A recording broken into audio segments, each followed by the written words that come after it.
This podcast and its related content are intended for listeners aged 18 and above. Some episodes may include sensitive topics such as trauma, abuse, or mental health struggles that could be emotionally triggering or distressing. Listener discretion is strongly advised. This podcast is created for educational and awareness purpose only and does not constitute legal, medical, or psychological advice. Welcome to Sunoh, the listening circle. The name Sunoh in Hindi means to listen, and more importantly, to be understood. This podcast aims to create a circle of understanding for South Asian women primarily, and anyone else who may be interested in these topics, from changing family structures to work-life balance, motherhood, singlehood, and much more. We are hoping to shake off stigma one conversation at a time. This season, we're looking at separation and divorce in the South Asian context. And I'm your host, Harveen. Our guest today has an important and ultimately inspiring story, and one that I think may resonate with many people, especially those of us who live abroad or away from family. She was raised in a small town in India in a close-knit family. She married young at the age of 20. Her life journey has taken quite a few turns, including divorce, which is why she's speaking with us today, but also great resilience and professional and personal success. I think it illustrates so well the capacity for women to pick themselves up post-divorce and rebuild a life that's stronger and richer than they could have thought possible in the middle of difficult times. But here's the twist. Our guest today has not told some of her family that she is actually divorced and she lives in a European country, runs her own successful company, and has been able to move forward with this piece of information as something that she chooses, for now at least, to keep it private from some family. For that reason alone, we will be referring to her as Diya and would not be sharing certain specifics about her life in our conversation. And with that, welcome Diya to our podcast. So glad to have you here with us today and share your story. Thank you so much, Harveen, for having me here. I'm really looking forward to sharing my insights, and maybe it helps people. They are into difficult situations. Maybe my story can inspire a few. We usually like to start by backing way up and getting a sense of your background, where you come from. You are geographically far away from where you grew up, and maybe in some ways, metaphorically, you're far away from that context. Tell us a bit about the kind of family you grew up in and your upbringing. I was one of those very fortunate people who had a really very secure, very intact family. So normal middle class family you can imagine in a small town, very less internet exposure, going to a nice school, and a family of like my parents with my siblings and also my grandparents. Very balanced upbringing, I would say, with a lot of care and love. That's lovely to hear that that was a nurturing environment that you grew up in. And then during the growing up years, in the kind of town you were growing up in, what was that like? What was the nature of information and exposure around you? So, as any small town in India at that point in time would have been, and we are talking about 95, 96, when I was young and in high school, there was no internet, so very limited information. Today, the girls living in that town are actually the girls of not that town, but the world, because the internet makes these boundaries very invisible. But when I was growing up, I was only a girl of that small town. So very limited external influence, but family-wise, I mean, I knew that many of my friends were not allowed to talk to boys or, make boyfriends. But in that sense, my mother was very progressive. I remember when I used to throw birthday parties, I would just invite the whole class and there would be more boys than girls. So from that perspective, my family was very open and progressive, even at that point in time. I remember while growing up, I would openly tell my mother that, there was this guy who followed me today until home, and he also gave me a rose. And she would be very cool about it. And this was unexpected. Now I look back and I think she was so progressive at that time. Great to know that you had parents and the family structure that allowed equal engagement and there were not a lot of restrictions. Because I am, in my mind, carrying some assumptions about the kind of small town you're coming from. And that's maybe also what I want to know so that our audience also understands the context a little bit more. That that was your school and family vibe and environment. But how was the environment in the rest of the city? Very conservative. I could not wear jeans, for example. As simple as that. I will always wear, shalwar kameez. If one of my father's friend would see me going to a cinema with my friends, it would be a big deal. My father would be very angry that somebody told me that you were going to watch a movie. Forget about being spotted with a boy, even with girls. If I'm going to cinema, that was a taboo. And yeah, very, very conservative. So I also had some sort of small problems with my father or mother just because the external pressure that they would not let me go for, let's say, offsite or anything that gives me more exposure with boys. So that was in later years when I was like 17, 18, and it was a bit restrictive in that sense.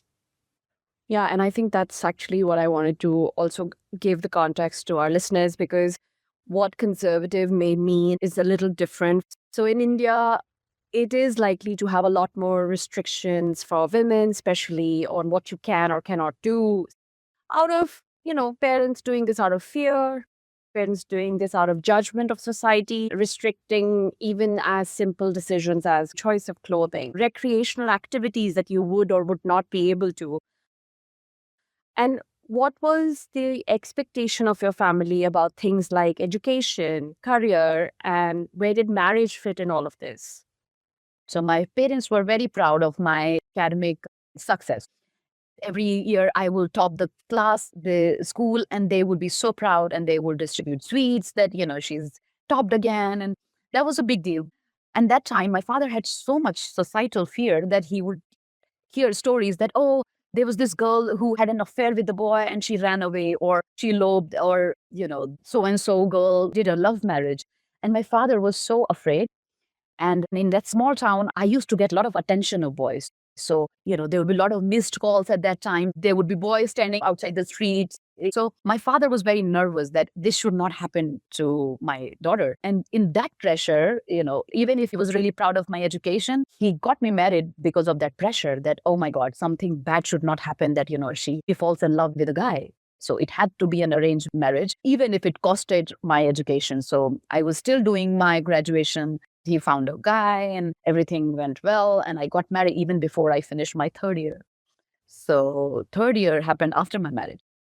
One of my uncles, when I topped the school after 12th, he said that, oh, don't let her be in the small town. Send her to Delhi. And my father said, no, we don't send our girls outside our houses. So she needs to study in this small town, her undergrad. And then I was doing that. But in the meanwhile, I also got married just because of this big fear that I might fall in love and end up in a love marriage. In a small town, which is already very conservative, and you were being approached by different boys, which actually is a regressive behavior from the men in that city. And instead, it impacted this critical decision of your life that your parents took to, instead of nurture the education and the fact that you were a topper, he chose to get you married. And was that also a norm in your region at that age? There would be a lot of cases that girls would get married at 20, 21. But even in my friends from that region, I was the first one. And one of my friends got married in the same year. And three of my other friends, they got married 2 years later or something. So I was 20. Others would have been married by 23 or 24 at max. And I would say, compared to other urban cities in India too, that would be quite an early age. Whereas I think in other cities around the same years, the age was increasing. If you could tell us a little bit more about how you met your future husband, how did your father went about it, and what were the dynamics at play from a cultural point of view for the wedding planning itself? It was a normal arranged marriage. He came across a family which was in another town, a bit bigger than my hometown, but very nice family. in-laws and two siblings and this person. Everything sounded so perfect. It was a business family and I come from a business family. So that also matched quite well. I was made to meet this person for like an hour in a park and with parents together. That was the only moment that I could accept or reject this proposal in a 15 minutes one-on-one session. And I had no wisdom at that time. If I look back, I don't know what I was doing. What I was checking. What did I see? And I was very naive at that time because of lack of information. I had no idea what am I signing up for, what a marriage is. To me at that time, oh, my future education doesn't matter. I had no plans as such. To me, it was just a nice time to now go and do a lot of shopping. Everything moved very fast because the other party wanted things to get finalized quickly. He was not too old as well. He was only 2 years elder to me. And everybody was super happy, super excited. They didn't ask for dowry. So that was also an indication that the family was really nice. But since I was the first daughter to get married, the wedding was very grand. And my parents did everything that they could do to make this wedding one of the most memorable ones for the society, for us, for themselves. So it was a grand celebration. Wow, so many things happened in that 15 minutes decision you took in the park. But when you were making that decision, like other than the family aspects that your parents were considering, were they also guiding you as what things you should keep in mind in making that decision, or just like as their example of how their married life had been, or that it'll work out if all the family boxes are checked, that you guys will work it out? No, there was no guidance as such. I think the only thing my mother asked, because she was a bit nervous about it. So my father, tick box, everything was looking perfect, small family, beautiful house, business family, a lot of money. Everything sounded perfect. The boy was my age, good looking. But when I said yes, later on, my mother said that, do you know, this guy is only 12th pass, he's not even a graduate. And don't you think that this is a problem? Are you okay with this? And she is not a highly educated person, but still she thought that my daughter is more educated than this person. And should we be bothered about this? So she was actually checking with me, do you think this is a problem? And I said, no, he's a business person and he's doing his business. So I think it's fine. But imagine even my mental level at that point in time from a small town, I have not seen the world. I have not seen anything, nothing really. And then you were somehow going ahead with this decision. Like your mom brought a very important piece of the information to you. I don't think we were mature enough even to understand this red flag. We were all very naive. I was naive. My mother was at that time 40. And I don't think she was that exposed either to take these decisions. My father was convinced and it was like, okay. Earlier, when you were sharing that you were a topper and your uncle was also seeing that and thinking you should go to Delhi. But this meeting and the decision, did it already happen that you had now convinced yourself that, okay, I'm not going to study further and this is now a married life that you were excitedly looking forward to? Yeah. I mean, at that time, I don't know if my friends were also encouraged to think about a career. It was not a thought. We were studying because the society has moved from girls not going to school to girls going to the school. And that was it. The society or the environment did not cultivate this idea of a girl thinking about a career. So thought of a career was not very common. I had absolutely no thought of career. Of course, in my dreams, I would imagine myself to be a air hostess or sometime a model or sometime, Miss Universe pageant contestant. But that was all in my dreams. It was not very concrete. Career was not something that girls at that time were thinking about. No, it was only education, score well, and then get married. So for me, it was very natural. You began your married life and you were confident with all the check boxes that this is a great family you're going into and you were satisfied with it. When did things start going wrong and what was the story behind that? So when I went to my in-laws' house and I was married, things started getting bad from early on. So, in my family, I had not even seen a bottle of alcohol ever. I had only seen it in pictures or, posters. But here, the family was very high on alcohol. And I was so naive that even before I gave my exams for the third year, I got pregnant. And it was not a planned thing. We were just not careful and so not understanding the consequences. And I didn't want this baby. So I tried to abort this baby, but that didn't happen. And the gynae suggested that this is a first child. We can't do that. So within 3 months, I got pregnant, and then things started getting worse because he would drink every evening, sometimes even in the afternoon, and he was actually not working. It was his father who was working, and he was only enjoying the money from the family. And every day, every evening, leaving me, he would just go out with his friends, spend a lot of money, and get drunk. And it was really ugly. It was difficult for me. I was 20 at that time. Imagine my mental level as well to deal with this kind of situation. And they would fight between the two brothers and sometimes the father as well after being drunk, throwing stuff, breaking the TV, breaking the dining table. It was very difficult, very, very taxing. And I would see this every evening and I would feel sad about it. And I was also feeling sad about the baby, that I'm sending such negative energies to this child every day. But I had no option. What do I do? I'm pregnant. Yeah, months just kept passing by, and every evening I started getting anxious that today, what will he do? What is the next? And I'm not saying that this was a very abusive, physical abusive marriage. No, he really loved me. It was just that he was alcoholic. He was young. He didn't know how to manage or control his behavior and then be a bit more responsible. And he was also 22. So, now if I look back, I don't blame him. It was just that maybe a bad parenting, or maybe he was just simply unfortunate. So this happened for all 9 months. I gave birth to my daughter, and I was 21. But this continued even after she was born.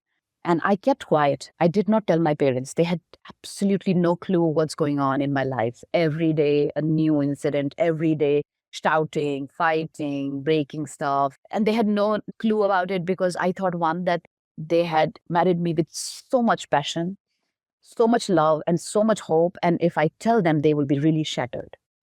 I really didn't want to give my parents this kind of pain that I was going through. Second, divorce as a concept didn't exist for me. Also in the society now we see it's very common, and especially in big cities, but at that point in time, it was unheard of. I didn't know any girl or any boy in my circle who was divorced. So this was not an option. And why I didn't tell my parents is just because, I didn't want to hurt them. They would probably take some strong actions because they really loved me. They were very progressive. And of course, my mother would not let me suffer like this. I knew it. So I just kept my mouth shut. And one fine night, he called my parents, heavily drunk. And that's when they knew that, oh my God. And then they asked me, and I said, yeah, he drinks every day, sometimes even in the afternoon. And my father came to pick me up next morning, and he took me back home. Then we discussed, and he said, well, let's get her education complete now, because I don't want her to be dependent on anybody now. You realize that the future is very dark if she doesn't become independent. And at that time also, I would like to really note that if, let's say, the husband has died, people would just get their daughters back home and they will be dependent on their family again. And that's not a nice position for a woman to be dependent forever. So thinking like that, my father said that, well, I don't want her to be dependent on anybody. I'll make sure that she's able to feed 10 men like him. I love it that your father eventually ended up coming around to that. He wanted that for you, that level of independence, that, how did you say it, that you can feed 10 men like him. But this must have been very hard for you as an individual to navigate, where you were still in the middle of your studies when you got married, then you got pregnant, and you're dealing with an alcoholic husband. And I know we are opening up some old wounds here, where this was a terrible phase in your life. There was so much emotionally, as a 21-year-old who is just figuring life out is now also dealing with so much. But eventually you did get out of it. And it's great that you have moved on and have that distance. You are definitely at such an amazing place. You are doing so well. I am so inspired by you.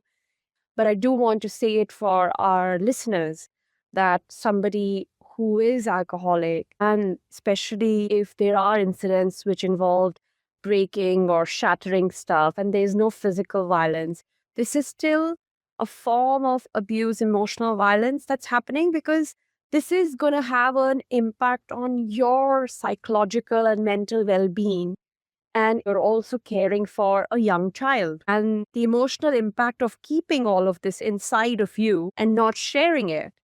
I am grateful that your parents did what they did the moment they got to know it and they got you out of it. Did you at any point struggle with the decision that, do I want a better life for myself? Do I want to be financially independent to be dealing with that? Or was the burden of all of this so much already that that possibility also was not there for you? I don't think I was wired or even exposed to even have that kind of thought process. Even being independent was a thought process that my father gave to me. For me, I had no option. I had no choice. I didn't know what to do basically. So I didn't know if I can leave him. I didn't know how I can make my life better. I didn't know divorce as a concept. Of course, I know as a word, but if it's possible in our world, yeah, so nothing. I was not thinking that how can I get out of it? I was only thinking how to deal with it. I had no option. And then at that point in time, when my father thought that she should first complete her education, they did not at that point in time care about the society. At that time, when he got me back, they did not even think about what people will think that why she's back home. Because then I was prepping for MBA and I was at my parents' house for more than 6 months or something. So from the moment I graduated to pregnancy to delivering a baby in 1 year. And what a fantastic about turn to have, Diya, because there are many women who would not often get that support from the family. And especially in your case, I would have expected that they weren't supporting. But the fact that the moment they found out, and thank God they found out, because you were in such a clouded space that you weren't going to yourself bring it to their attention. And had that crazy phone call from your ex not happened, there could have been much longer time. Secondly, the fact that they then did not care. This is just fantastic because they then became invested in you and your healing journey through education, through independence. All of these are factors in rebuilding yourself and rebuilding your confidence. Like the way I know you to be such a secure, confident, amazing woman that having this as your backstory, I really want to get to your comeback story. When you did your MBA, what was happening? Where was your daughter at the time? What was going on then? So then I started preparing for an MBA. It was a very short time for prep. And I also had a gap of 3 years from my graduation to writing the exam. I could get into a normal MBA college, not a very fancy one, but a normal MBA college in Delhi. I had no choice than to leave my daughter behind with my parents. And I joined a full-time MBA staying in the campus. And then I came to Delhi. I completed my 2 years of MBA. And in the meanwhile, I would meet him every now and then. Sometimes I would go to his town, his home. Sometimes he would come to meet me in Delhi. And every time we would meet, there would be a new case, new incident that he did something. Even then he was wrong. Even then he would sell my jewelry. He would do all sort of nuisance to, disturb us. And then every now and then he would put me in a situation where I'm unsafe, like in a hotel room. He disappeared in Delhi. And then my brother had to come to rescue. It was a nightmare all those years, like even those 2 years of MBA. And then after I started working in Delhi, every now and then he will create something or the other, which was unbearable. And all this while, my family kept telling me that, okay, now I think you should just, close this chapter and let's file a divorce. Even though now I'm in Delhi and I'm seeing life a bit more, it was difficult for me to just leave this whole marriage. Now it was on me to take a decision. My parents, my family was supportive of my decision. And they said that, well, ultimately it's going to be your decision, but we don't see a future with him anymore. So this needs to end, but maybe we are happy to give you time when you are ready for it. So I took 7 years to decide. And even then, this decision didn't come by itself because of this whole social stigma around divorce. I saw one of my very close friend from MBA getting married in the second year and being divorced after 9 months. done and dusted. And this was like super fast track marriage divorce case. And when I saw her after MBA, her life was moving on. She was happy. She was the same bubbly girl after this incident. And I thought, okay, life goes on. And, people live after divorce. It's not that bad. And that gave me a lot of courage to decide that this has stretched for 7 years now. I need to clear my path. And that's when I filed a divorce case against him. Since it was a one-sided divorce, he was not ready to divorce. It took me 5 years to get this divorce. So if it's one-sided, then you really need a very strong case, like physical abuse or dowry. You need really solid grounds. And apparently in Indian judicial system, alcohol is not a solid case for divorce. The case of the other woman inspired you and gave you that courage. I had now assumed that you had everything going your way in at least taking that decision, because now your parents had agreed, you were now in a different city, having a career education. So, like, what was stopping you at the time? The complexity of the legal system and the reasonings I can understand. But just for that decision, it took you some time to arrive at that. What was the reluctance for it? I think majority of it was the social stigma associated. And if you look at my personality type as well, because I was so praised in my young years for all the good things that I was doing, now I realize I was the personality of a good girl. A good girl never does something that doesn't please anyone, doesn't obey the societal norms. So I think now I know what I was doing. I was just following the societal norms, and divorce was not normal. So I cannot do this because what will people say? And what will people say mattered so much to me. My parents were with me. They were saying, just get rid of him. But I was still thinking, what will people say? What will the whole small town think? My father has such a high reputation and it will go down the drain just because of my divorce. I can actually totally understand that, Diya, first of all, because I remember hearing stories. And I think in one of the episodes, I was also reflecting on that decision for myself, that I wasn't dealing with your kind of situation, a very different one, but I also had everything going for me. But why did it take me so much time to take that decision? And I was always thinking that I am an advocate for divorce and I'm an advocate for women and feminism. But yet, sometimes we don't realize how deep rooted the stigma around this topic is, and some element of what society thinks on it, that value judgment, that despite whatever levels you reach, because society at large has not changed or accepted it, we seem to accept that stigma. I understand why that decision could get cloudy or difficult at the time. When this separation and divorce was happening, what was the conversation around the custody of your daughter?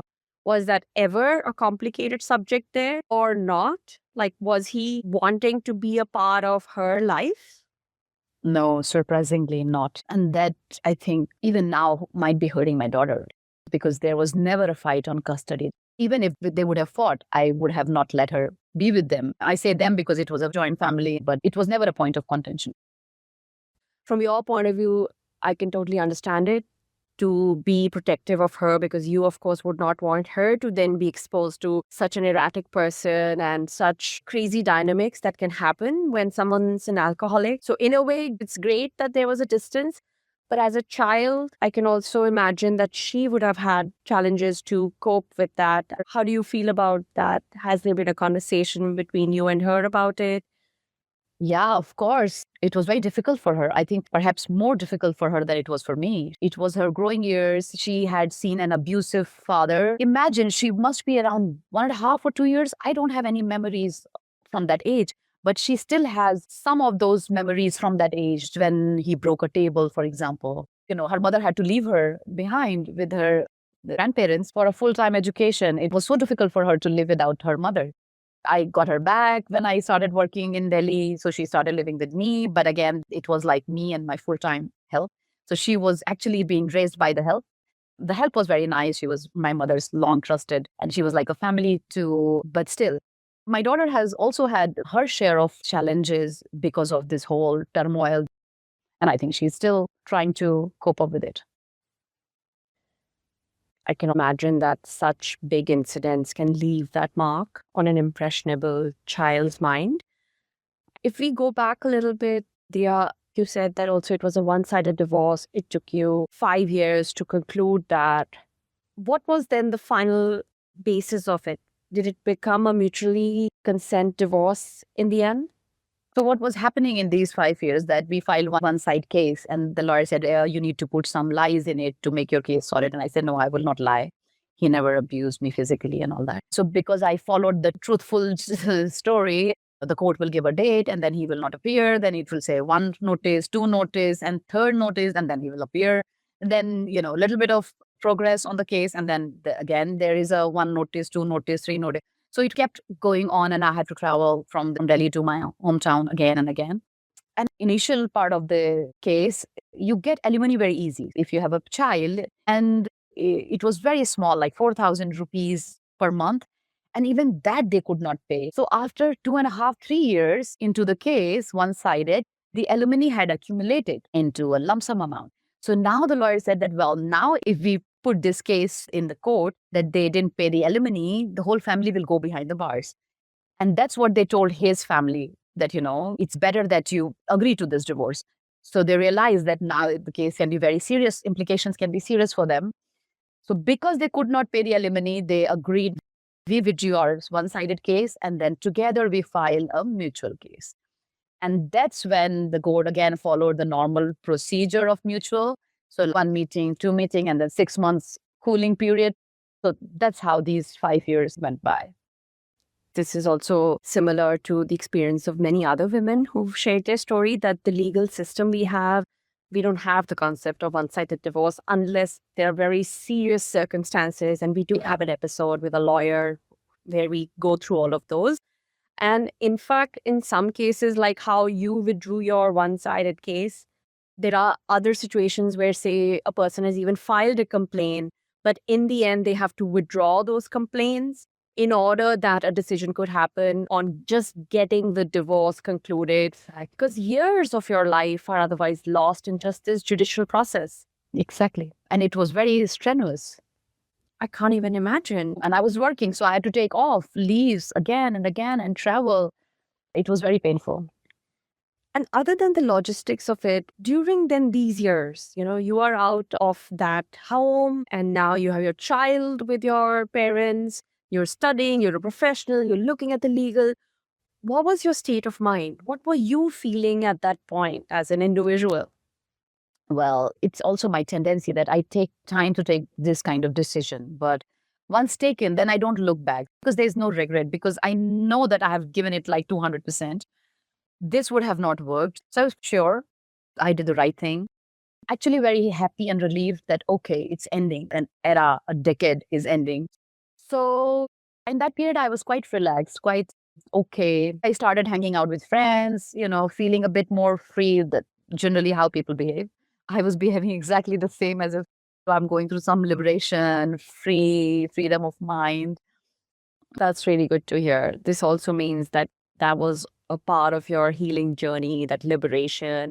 And some normalcy was then returning to your life. And yeah, and also I remember an important part was that earlier, people used to ask me, like in office, during my MBA, or anybody I meet, that, are you married? And it was very difficult to explain that, how is this dynamic playing? And for me, when I took the decision, I think I was also freeing up myself from this taboo of accepting that I'm going through a divorce. I used to say it very comfortably, easily, without even thinking. But also an important point to note here is this was Delhi. It was not a small town. So for me, this was also a big thing. But I'm sure my parents also dealt with it very bravely in the hometown, that, yeah, things didn't work. He was an alcoholic and we have filed a case and we are getting our daughter divorced.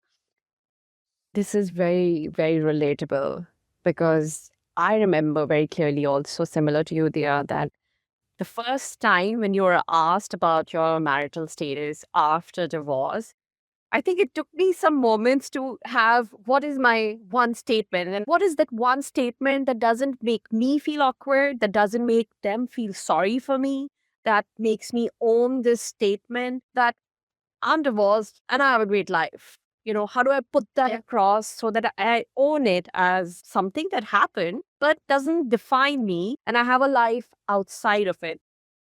Yeah, I know. And people sympathizing, oh, poor you. Yeah, we don't want that. Exactly. Okay, so then what was your next big step after this? So then I got this job and I got my daughter with me. And then I was also dealing with this divorce case. At that point in time, I was 27. So definitely I was not done with love. I was not done with marriage. I'm a very positive person like that. So of course I wanted to now fall in love again and have another life. And I love that. And I love that you're saying that. Yeah. So I was really very happy and excited that I will find someone better. And then this hunt continued. So I made a matrimonial profile on Shadi.com and then I started meeting men. Actually, I also fell in love with a guy at that point in time. He was 5 years younger to me, but we were very good together, very well placed he was. But the problem was that his parents didn't accept it after 2 years of our dating. His parents didn't accept that. One, I was 5 years older. Two, I had a daughter. So this was a big, and he also comes from a small town. So that didn't work out. But then I kept looking around still on Shadi.com. And then I found, my next husband. It was a long distance relationship. He was based in Europe and we started talking online. And then we met when he traveled to India. And it was all very perfect, very normal, not a flashy family like my previous one. I really wanted a very normal 9 to 5 job going person who I can trust. And he also had a daughter in Europe. So it fitted our status in that sense that, we understand each other. I met him before I got final divorce. So in 2013, after 1.5 years of courtship, which was also long distance, we tied the knot. And he was wrapping up from Europe and he came back to India. So I was happy that, okay, I don't want to leave my country, being away with my parents. I was very happy that the decision is that I stay in India and he comes back. So he came back and we started a new life together. But this one again was very patchy. Like we would fight on very small things. But, this was more normal compatibility kind of fights that would happen in any couple. And then after 1 year in India, he decided that he wants to come back to Europe because he had his daughter here.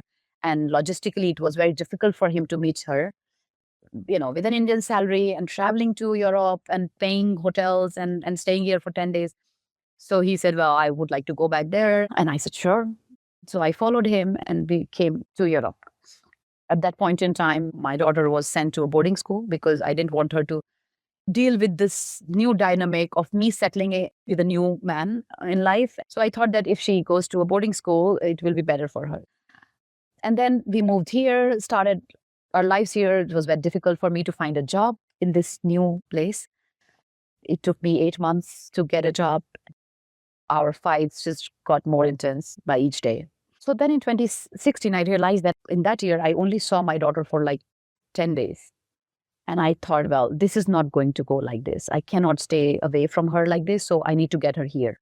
So next year, we got her here in Europe. So she started going to school. And then I realized that with this fight and the kind of career that I had at that time, the income, I thought that, this marriage is not going to go anywhere. I had very limited support from him for my daughter. I think at that point in time, I was really at the lowest phase, worse than my first marriage. New country, very minimal paying job, a daughter who has come in teenage from India and dealing with the pressure of European girls, teenager pressure, how she looks, her body, her fashion sense, everything. And then her relationship with my husband was also not very great. He would put harsh pressure on her, expectation a bit too much. And she's a teenager. You need to really choose your battles with her. But then he would expect her to throw garbage, do some vacuum, do this.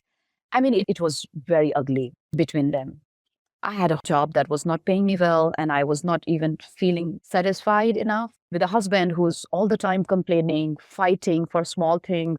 Why the vacuum is not done, why the kitchen is a bit messy, why are you going there, what are you doing? At that point in time, I realized that, okay, this cannot continue like this.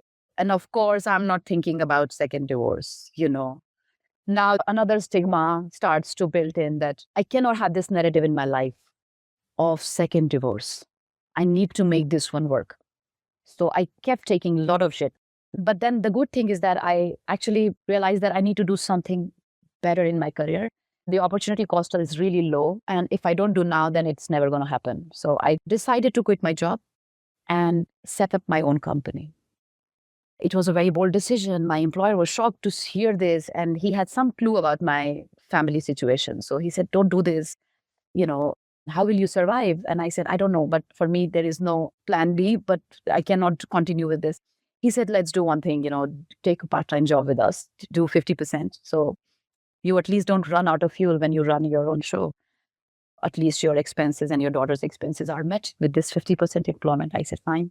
So that was very kind of him. I think that he was God sent. It takes time to get your business started and picking up. So it took me 1.5 years before I signed first contract. But this side income kept me and my daughter, at least covered with our expenses. And in parallel, this kept going on, the conflict between me and my husband. So I decided that, okay, let me go to a relationship therapist.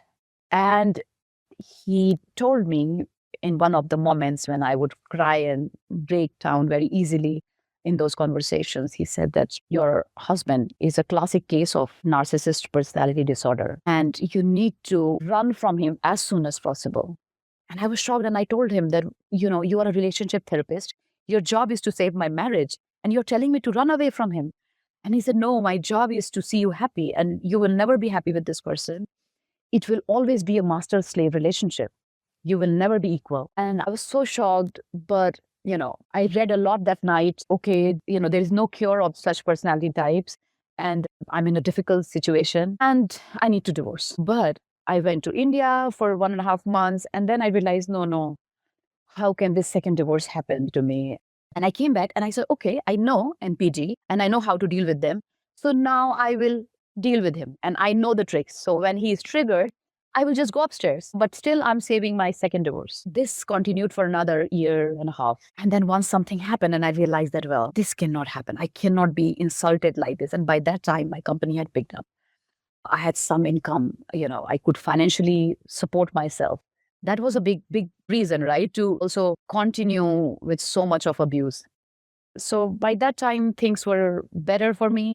I was independent. My daughter was better. So I took a decision then, okay, I will leave his house. And that's when I finally left his house. Actually, even before doing that, I took another therapy session with a counselor who gave me the power to go through the second divorce. She said, what will the world think? And in this session, I remember she said that, well, if I'm the world, I will say, wow, look at this woman. I'm so proud of her. Who are these people who will think that you are second time divorced? And I said, yeah, those people in India, the relatives. And she said, who are they? You have gotten yourself here. If I look at you, you're a woman of London, Paris, New York, and you're comparing yourself with somebody here. You cannot unlearn yourself, you know?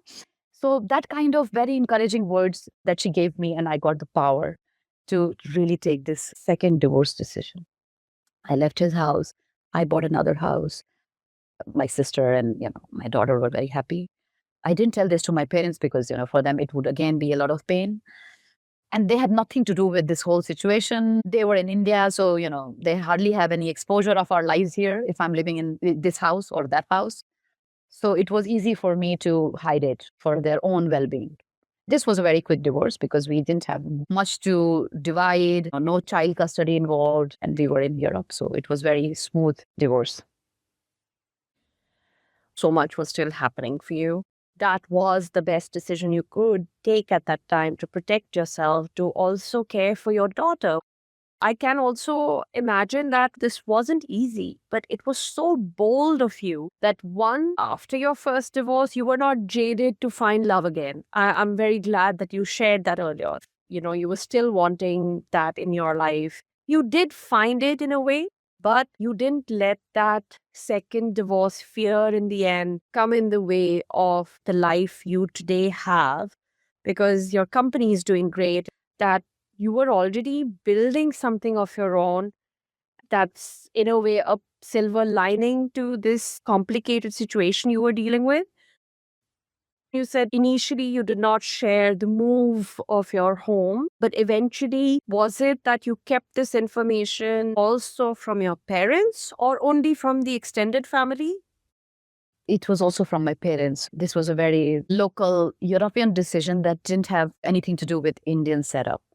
So, yeah, the information was not passed to my parents, neither to the relatives or extended family members or to friends. And my siblings know, and they are fine with it. But my parents still don't know, and people in that small town don't know. It's easy for me to maintain that because even in the earlier times, he would hardly visit my house. He would hardly come, and we would hardly post each other's pictures on our social media. So, to understand how you are navigating this, that on one hand, yes, your family is not exposed to that information on social media, but how is it right now that you're navigating on a day to day basis? Like, do you have calls? Do they not come to visit you? Are you then not sharing much of your life with your parents? Or is there also now a distance that has come between you and your parents where your life in Europe is now completely separate from theirs? How is that? No, it's not like that. I'm still very close to my parents. They are very close to me. We talk almost every day. So it's not that there is any distance. I would like to note a very important point here is that, again, because we are talking about this whole divorce and the stigma around it, why am I not telling my parents? There are two reasons to it, right? One is their own well being and happiness, and two, the society. What will this big Indian society say that, oh my God, their daughter now second time divorced? Even if I'm a very independent woman, have a big company, a lot of success, there is more to my life, but I'm still fearing about, and maybe it's not about me that what will they say. Now I'm thinking about my parents that how will they defend a second divorce in the society? How will they still defend that, oh, my daughter is still nice. She's just unfortunate. So I think it's that stigma. And how am I managing? I mean, when they come, I have another apartment and I say that, well, this is just an investment that I did. And when you come, instead of living with him, I make sure that you all have your private space in this apartment. And they are very happy with that idea because even they didn't gel along very well with him. So it was difficult for them to visit me with him. This is completely your personal choice. You know your family and your situation the best. At some point, do you also feel that maybe not today, maybe in a few years, you may disclose the information to your parents without them feeling the need that they have to tell the world? They may not need to tell the world and then having to justify it, but for them to know where you are, because does this mean end of the road for you on any future relationship? Is that also now something you've hit the end of the road that I don't want to deal with any of this? Telling my parents is not a big problem. I mean, tomorrow, if I tell them, I think they are so proud and so secure now. Looking at my situation, they feel very safe and secure that my life is now sorted. And, I don't need anybody to take care of me. And me and my daughter are very well placed now. So telling them will not really make them sad. It's sad, but that's really it. They would rather like to see me happy and divorced than to be in that second marriage. It's just something that's not very important at this point in time. And we don't need to tell the world. I mean, it really doesn't matter. Ultimately, it's you who goes through it. So what the world says does not really matter, really. We think that it matters, but it doesn't. To your second question, what do I expect in life? No, I definitely don't want to get married. That's done, really. I don't believe in institution of marriage anymore. I think if two people want to live together, they don't need a certificate to, that they should live together. If two people come together, they should only be bound by love and willingness to be with each other, to put together with each other rather than any social custom around it. So in that sense, yes, I could be open to a new relationship. Maybe not now because it's just still very fresh, but definitely not marriage. I totally understand that. And I like what you said, that it's still just an incidental detail in your life. And so from that perspective, why do you have to tell at all? I think I meant more in terms of even exploring a relationship in the future, and if you have a new partner. No, I can tell them for sure. If when I start, let's say, dating or meeting people, I can tell them that, that chapter is over. If you ask me that, am I really positive about future to find someone that I think has been impacted? So I'm not so positive. I don't have that positive outlook anymore. But for now, I don't believe in it. I can understand that. And maybe also for the context, if we can know, how long did your second marriage last? 10 years, both marriages. So 20 to 30 and 30 to 40, 10 years each. So I got married at 20. Then by the time I took the decision and divorce, it was almost 10, 12 years into first one. And then the second one, I also gave it 10 years. So imagine a big chunk of my life has just gone into navigating marriage, settling, taking this decision. Like it has taken me on an average 5 years. 5 years. It didn't matter if I was in a small town when taking a decision and very dependent, very docile, or I was in Europe, very independent. Yeah, no, but then this also means that these were big decisions for you and you didn't take them lightly. And as you said earlier, that you gave your 200%. And once you make that decision, you are also not looking back. I hope that you feel that in hindsight, you've done the best you could and you are now at a different juncture in your life. What do you wish that you knew then that you know now that you would have liked to do differently? Are there any such realizations that you've had where you think you should have done something differently? Because those are also lessons for future.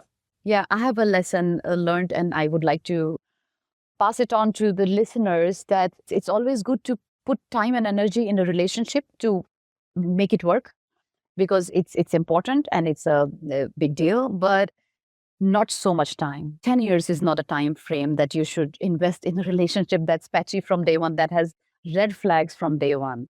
So in both these cases that I have experienced, there were red flags from day one.